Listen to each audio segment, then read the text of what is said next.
दोस्तों, संतान सप्तमी की आप सभी को हार्दिक शुभकामनाएं। संतान सप्तमी व्रत कथा भाद्रपद शुक्ल पक्ष की सप्तमी तिथि को संतान सप्तमी व्रत किया जाता है। ये व्रत महिलाएं अपनी संतान की लंबी उम्र के लिए रखती हैं। इस साल ये व्रत 10 सितंबर को है। संतान सप्तमी व्रत कथा। एक दिन धर्मराज युधिष्ठिर ने भगवान से कहा, हे प्रभु, कोई ऐसा व्रत बताइए जिसके प्रभाव से मनुष्यों के अनेकों सांसारिक क्लेश दुख दूर होकर वे पुत्र एवं पौत्रवान हो जाएं। यह सुनकर भगवान बोले, हे राजन, तुमने बड़ा ही उत्तम प्रश्न किया है।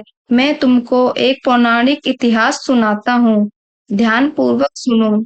एक समय लोमश ऋषि ब्रजराज की मथुरापुरी में देवकी के घर गए।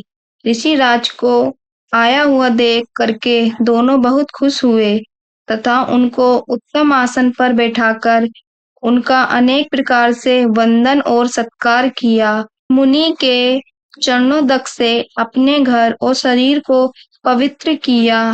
वह प्रसन्न होकर उनको कथा सुनाने लगे। कथा के कहते लोमश ने कहा कि हे देवकी, दुष्ट दुराचारी पापी कंस ने तुम्हारे कई पुत्र मार डाले हैं, जिसके कारण तुम्हारा मन दुखी है।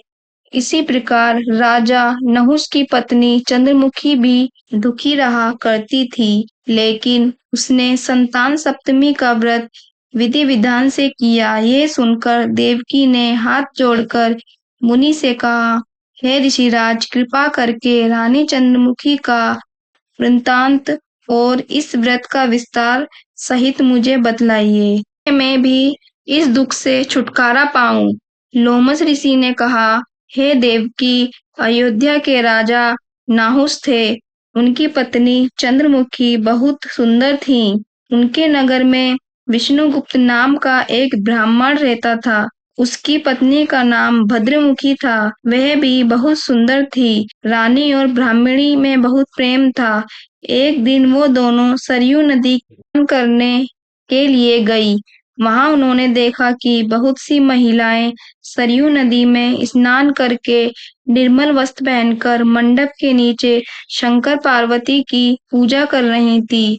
दोनों ने उनसे पूछा, यह आप क्या कर रही हैं? तब उन्होंने बताया कि हम संतान सप्तमी का व्रत कर रहे हैं। ये सुनकर रानी और ब्राह्मणी ने व्रत करने का संकल्प ले लिया और वापस घर आ गई। नियम पूर्वक इस व्रत को करती रही, लेकिन रानी कभी व्रत करती कभी ना करती। कुछ समय बाद दोनों मर गई और अगले जन्म में रानी को बंदरिया की योनि और ब्राह्मणी को मुर्गी की योनि का जन्म मिला।